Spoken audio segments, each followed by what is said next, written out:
Hello, good evening, and welcome to a Thursday night episode of Brett's Old Time Radio Show. A huge thank you for joining me once again for our regular late night visit to those dusty studio archives of old time radio shows right here at my home in the southwest of the United Kingdom. I'm Brett, I'm your host for our Nighttime Podcast. Welcome to another episode. Got all the social media. It's all on the go. You name it, we've got it. Facebook, Instagram, YouTube, TikTok, we've got them all. So whatever you use, there's no excuse not to follow us and give us a little like and share us around. So please do, because we'd appreciate it so much. Now, with it being a Thursday, of course, it is Secrets of Scotland Yard, and this is an episode called Perfect Detective.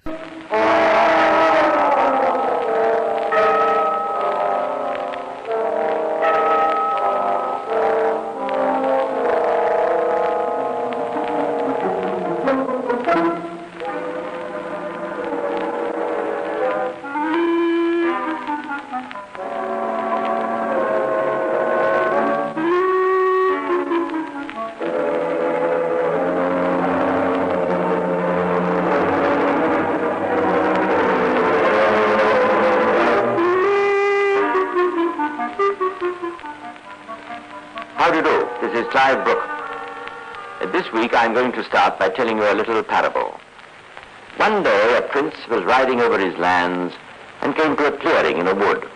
In front of him he saw a tree, and in that tree, in the dead center of a roughly drawn bullseye, quivered an arrow. The prince rode on and found another tree and another arrow embedded with deadly accuracy in the center of a bullseye. Staggered by such amazing marksmanship, the prince thanked the archer and said, "If you'll teach me to shoot as well as you, I'll give you half of my kingdom."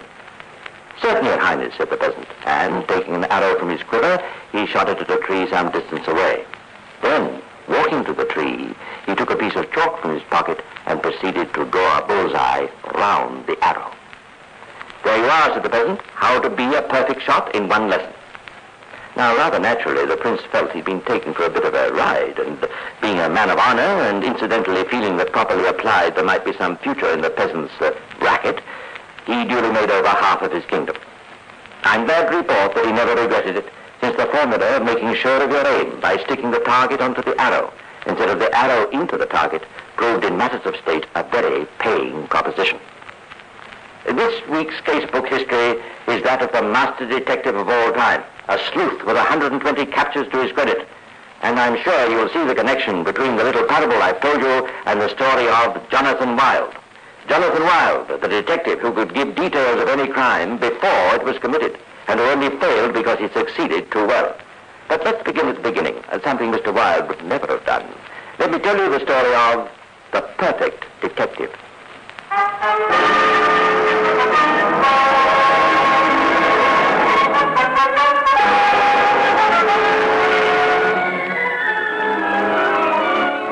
Jonathan Wild was born in 1682, and to understand the man and his work, you must picture the conditions of the time. At the end of the 17th century, London was overcrowded and chaotic. While its population increased by leaps and bounds, its city limits remained static. Beyond these limits, there was little or no attempt at administration. Little wonder that it was the criminal's paradise. To put an end to this state of affairs, the common law was injected with certain severe statutes which caused a great outcry from London's underworld and greatly increased the numbers of those residing in the prisons of Her Majesty Queen Anne. Just as soon be here in jail as out at the job. With these new laws, a man's hardly a chance to catch a living. It's just like a woman. She's not even got comfy on that throne of hers before she started mucking about with ways to confuse the poor suffering robbers at every turn. I tell you, it's just like a woman. It's the same for us blokes, you know. What you in for, Charlie? Receiving. Caught with 2 bales of stolen silk just coming to the shop the night before. But that's no crime, Charlie. You know where you come from, matey. Didn't you know our blessed Queen Anne's made it a capital crime to receive? She's made it so that if you steal something, you'll get hanged. And if you sells it to a bloke, he gets hanged. I'm telling you, she'll come to no end with a drop in the population if she carries on this way. But if the police hadn't found the silk in your shop, you'd have got away with it. Of course I would. But how quick do you expect me to get rid of this stuff? Can he come in the night before? What if you never handled it? Don't be so daft. If he never handled it, he'd never receive it. If he never received it, he'd never sell it. If he'd never sell it, Well, he might as well be some other bloke altogether. Well, let me explain. The only way the police can prove you're a receiver is if they catch you with the stuff in your hands. What if a thief told you where he'd hidden some stolen goods? So you could contact a likely buyer and direct him to the hiding place. The goods would never be in your possession. Sounds all right. But how do we split the money? I haven't worked out all the details.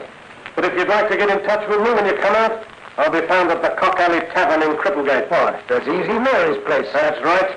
I'm collaborating with her for a time. I'm being released from here today.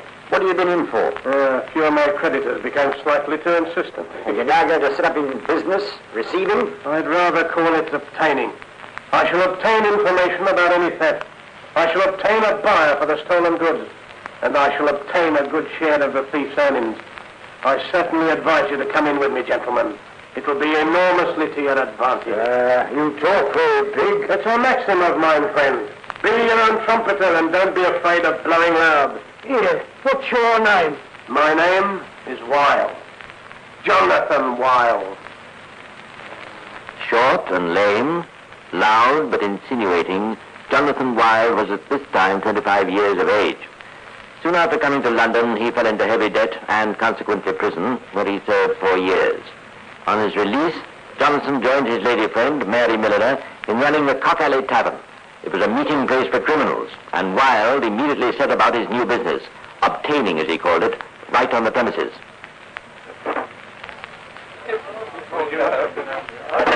Sneaker! Sneaker! Come into the next room, will you? I want to speak to you. You'd be a fool if you didn't. It wouldn't be there when you came back. There's a notice in the paper offering a reward for a diamond brooch. Stolen off Lady Borrowdale last week. I never heard of the theft. It wasn't reported to me. No, sir. It wasn't one of your men. Do you know the thief, then? Yes, sir. He's out there now. Porky Jim. And what's he done with the brooch? Call him, will you? Porky Jim! Hey, Porky! Come in. Come in. Porky hasn't been doing too well lately, Mr. Wilde. All the better, Sneaker, all the better. Come in, friend, come in. You want to see me? Indeed I do. Shut the door, will you, Sneaker? Now then, Porky Jim.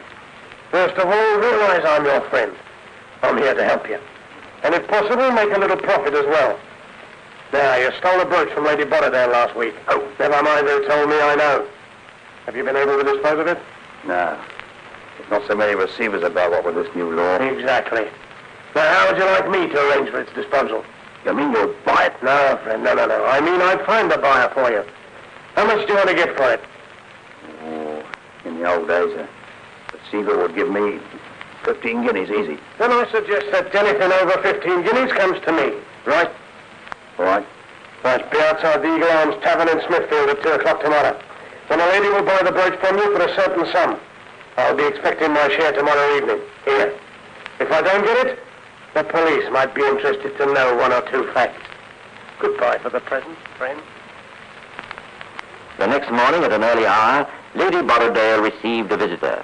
His charm of manner quickly broke down any bad impression caused by his unattractive appearance, and his information was received with delight.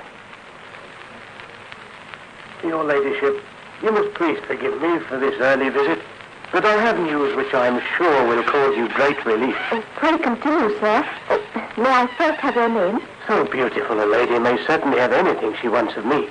The name is Wilde, madam. Jonathan Wilde. My news is that you can recover your brooch for the price. But I willingly pay. How much, your ladyship? Well, I could not go beyond 25 guineas.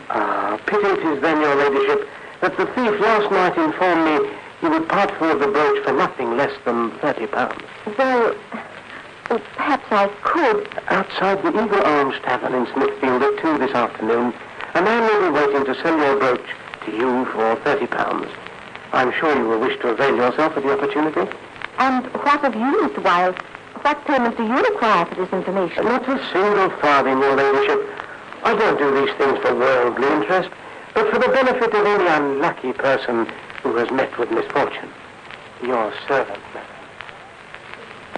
Wilde's power quickly grew. The thieves of London, spurred on by the knowledge of a secure market for their loot, came to Cock Alley Tavern in ever-increasing numbers. And once they'd contacted Wiles, they were in his hands, for they knew that he'd have no qualms about turning them over to the law if they took one step out of line. But Wiles was not content. Too much business was still slipping through his fingers. He decided to have a chat with the city marshal, Mr. Charles Hitchens. So you see, my dear Mr. Hitchens, my work of recovering stolen property is hindered by lack of knowledge, lack of information.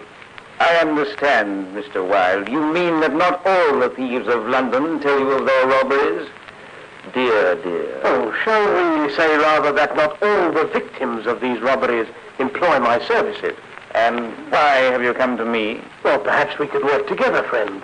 The thefts I don't hear about are probably reported to you. If you then pass the information on to me, we might share the profits. Mr. Wilde, I believe you trade to the authorities as a thief-taker. Frankly, sir, a sideline. A profitable one, though. Not only do you keep thus in with us, but you hold your thieves in fear and subjection. And of course, there's the blood money you receive from the Crown for every capital conviction. Share that blood money with me, Mr. Wilde. I'll come in with you. An excellent arrangement, Mr. Higgins. Agreed, then. By the way, I've opened an office for the transaction of my business. My henchman Bruskin runs it if I am otherwise engaged. The office is in the center of things, you might say, next door the courts in Old Bailey. Rather near the law, Mr. Wilde. To windward of it, sir. It's a maxim of mine that makes me keep in with them. Never do more mischief than is absolutely necessary for success. Don't break the law, bend it. Although the partnership between Hitchens and Wilde lasted only a year, both parties made a good profit from the deal. Wilde's dominion enlarged, but still he was not content. One morning he saw a way to get out of a difficulty and at the same time double his income. He was always one for killing two birds with one stone. Recently he'd been having a good deal of trouble in disposing of stolen property. I tell you, Mr. Wilde, I'm no pay £1,000 more than £20 to get back something that's my own. Damn it, man, I can buy a new snuff box for less than that. Well, I'm sorry, Mr. McCann. I cannot recover your own for less than 20. If you can buy another as good for less money, do so. Yeah, it's outrageous. What makes you think I'd pay so much? Sentimental value, Mr. McCann. Sentimental poppycock, sir. Good day here. Now, one moment. That will be 5 shillings, please, friend. For what, may I ask? For my time, friend. Thank you. Bruskin, show Mr. McCann out, please. Yes, Mr. Wilde. I found my own way out, thank you. Well, Bruskin, that's the second person today who's refused to pay what I asked. It's happening too much, Mr. Wilde, sir. Some of the lads are starting to grumble. Thanks to sure we're giving them a market. They needn't grumble any longer, Bruskin. We're going in for export.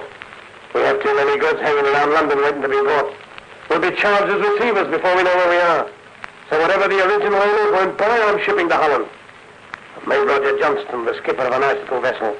And to make the journey worthwhile, he's going to bring back some other goods on the return trip. What sort of goods, Mr. Wilde? Something I know I can sell, Bruskin. Spirits. Yes, we'll dabble in smuggling. Purely as a sideline, of course. Once his export-import venture was safely launched, Wilde, still unsatisfied with the financial results of his obtaining, embarked on another scheme. A scheme that is one of his chief titles to fame. He decided to organize the thieving profession. He made robbery a sound and profitable business. Profitable, of course, to himself. He was guided throughout by one of his maxims, that self-interest be the one principle of action.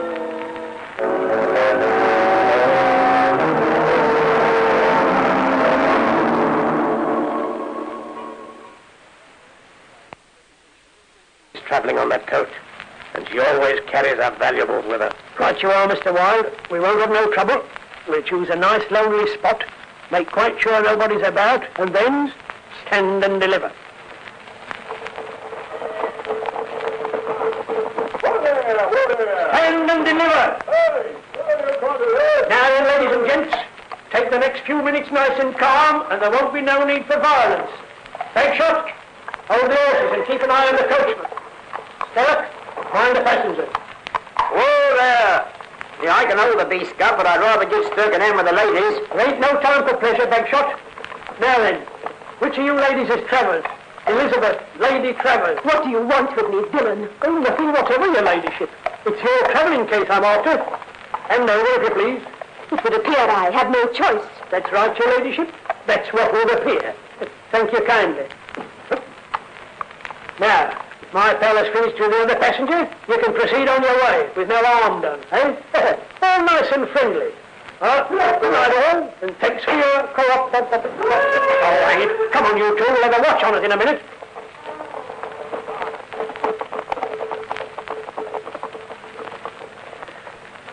During the following months, the money poured into Wilde's office.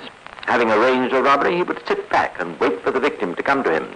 He was widely known by now, and pay for recovery. His smuggling from Holland was thriving, and his thief-taking, as it was called, was earning him a good income from the police in blood money. But the authorities were not totally blind to what was going on, and on a July morning in 1718, Wilde was visited by the chief officer of the watch. Your activities as thief-taker are more closely connected than as lawful. Oh, dear me, officer. Are people once more slandering me? Is it slander, Wilde? How is it that you are so successful in apprehending criminals? Phenomenally successful. How is it that... But do I not... How is it that you are always able to recover stolen property when... Let me finish, friend. But do I not the greatest good when I persuade these wicked people who have deprived folk of their properties to restore them again for a reasonable consideration? And are not the villains whom I have so industriously brought to suffer that punishment which the law, for the sake of its honest citizens, think fit to inflict upon them? In this way, I say, does not their death show how much use I am to the country? Why then should people asperse me or endeavour to take away my bread? Not bad, Wilde. Quite eloquent. We don't want to deprive you of your bread, as long as it is earned apparently honestly. But your methods have caused too much comment. An Act of Parliament is being passed this year which will hit most of your business on the head. Your obtaining business, as I think you call it. In future, persons who take rewards for recovering stolen property and actually recover it without apprehending the thief will be guilty of the same felony as the thief. Well, that means a hanging then, friend. Yes, Wilde. Yours, if you don't reform. I just thought I'd warn you. Good day. Good day, friend. Oh, a moment, officer. Have you by some blunder taken a colleague of mine into your jails in the last 3 days? His name is Joseph Blake, and known as Blueskin. I'd know if we had. I've been longing to get him. No, he's not with us. Yet. Thank you, officer. Good day. In actual fact, Blueskin had left his employer. Too many of Wilde's colleagues had been turned over to the police of late, and Blueskin feared that his turn was coming. Wilde had no inkling of this when he rapped on Blueskin's front door that night, nor had Blueskin ever told him that he had a very charming wife.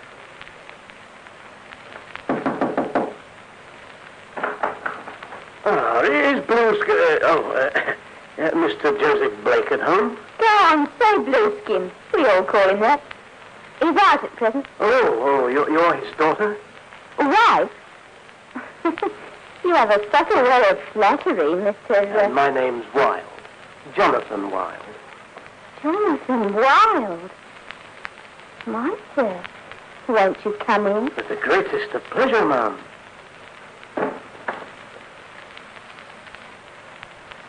You speak so cleverly. So unlike Blueskin. Oh, by the way, where is the fellow? It's not the job he done for you. I've not seen him these last 3 days. What job, pray? Some silver at the Scottish ambassador's mansion, I think he said. Chief, has he taken upon it himself, too? Am I to be betrayed by my closest henchman? Your pardon, Judith. We were speaking of more important things. Yes, Jonathan? Was it not a pennyweight of love I mentioned? First thing next morning, Wilde was hard at work securing the arrest and imprisonment of Blueskin. Not only the knowledge of his helper's treachery urged him on, but also the seductive charms of his wife. Another opportunity to kill 2 birds with 1 stone. In an evil-smelling cell at the Old Bailey, Blueskin desperately sought means of escaping the gallows. Wilde, who at this time was levying safety money from most of the criminals in London, was adamant. But, Mr. Wilde, sir, please be easy on me. You're so powerful. What good can my death do you? You could easily bribe some of these fellas and get me a pardon, conditional on transportation. I'd stay away, sir. I'd never come back, honest. I took you penniless from the gutter, Blueskin. I taught you the trade. I gave you good reward for your services. Think of your wife, Blueskin. Could you have married her without the security and salary I put in your way? No, sir. I'm very grateful. Not grateful enough, friend. By breaking away from me, you showed ingratitude. Furthermore, you made yourself my enemy. And it's a maxim of mine, Blueskin, never to forgive an enemy. I'm afraid it is inevitable that you will hang. But I promise you the best coffin that money can buy. The money I received for your capture. Oh, don't be so heartless, Mr. Wilde. That's pity on me. I pity any man who is 9/10 of the way to the gallows, Blueskin. I suggest you prepare to meet your death with calm and repentance. I shall send you some books tomorrow to ease your final hour. You swine. You're gloating over it. I'll see you to your death. I'll show you. Take your head off this cold slimy tongue of a...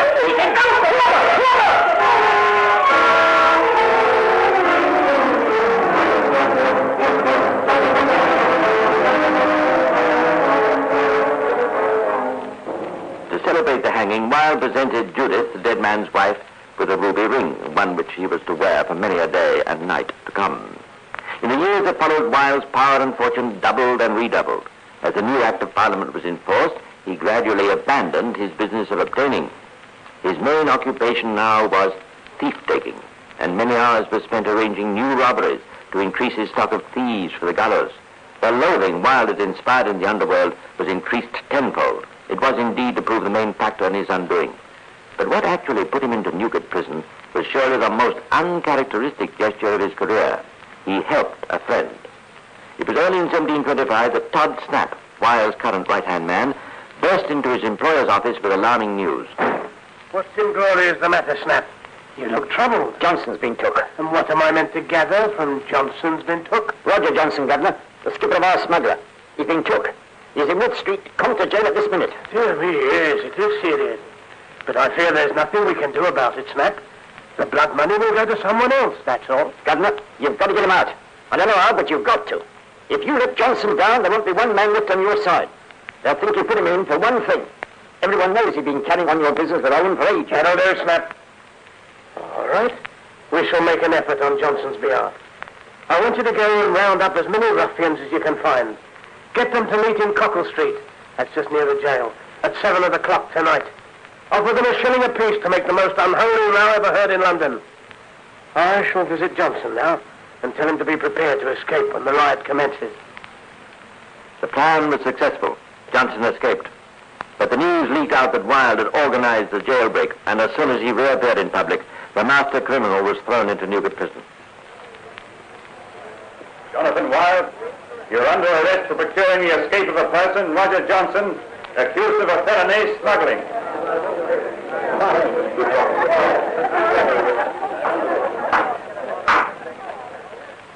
Order in the court. Jonathan Wilde, since your arrest on the 15th day of February on the charge of procuring the escape of a felon, the further charge has been laid against you that you organized a gang of felons, highwaymen, burglars, shopbreakers, pickpockets, and assisted them in disposing of their booty. Your trial is held over until the 15th day of May. How do you feel, Mr. Wilde? Not so good, Snap. Too many men against me. Mostly dead. You mean the ones you captured, Mr. Wilde? Yes. This is the revenge of their friends. I'll put it all in this pamphlet. I want you to distribute it to every person in court tomorrow. The jury especially. Wait. Hear how it sounds. Members of the jury and bystanders. You see before you a man ill-used by fate. I, Jonathan Wilde, the scourge of the criminal world, am now brought to court by the machinations of criminals. No less than 120 rogues have I turned over to justice. In the course of my duties, I have been involved in fights and violence of the severest order. Any man who does good must also have enemies. It is my enemies who have brought me here.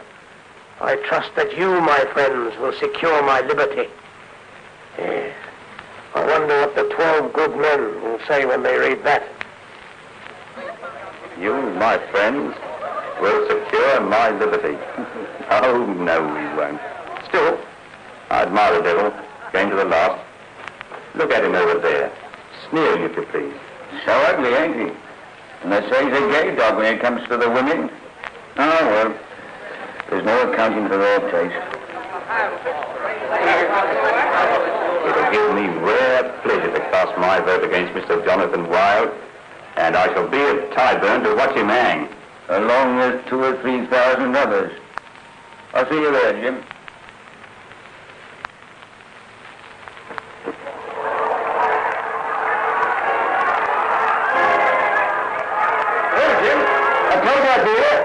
What a crown, eh? That old sticker doesn't work well, or what? There's something happening. Oh, wow, it's going to speak. Friends! Come on, man, give me a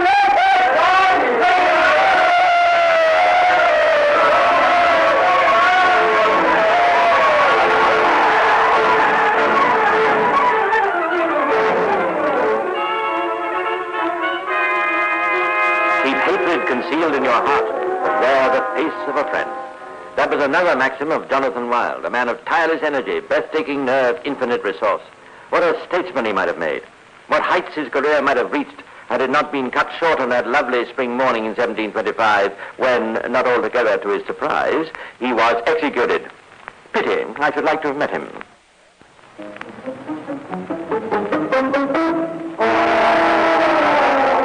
Yes, as I said at the beginning of this broadcast, the peasant who drew the bullseye round the arrow had nothing on Jonathan Wilde, who told the thief where to rob and the police where to catch him. Jonathan Wilde's story suggests, I fear, that to be a perfect detective, you have to be a crook. Fortunately, I've never heard anyone from Scotland Yard claiming perfection. Well, that's all for now, but I'll be back again soon to tell you some more of the secrets of Scotland Yard. Meanwhile, this is Clive Brooks saying goodbye and pleasant dreams.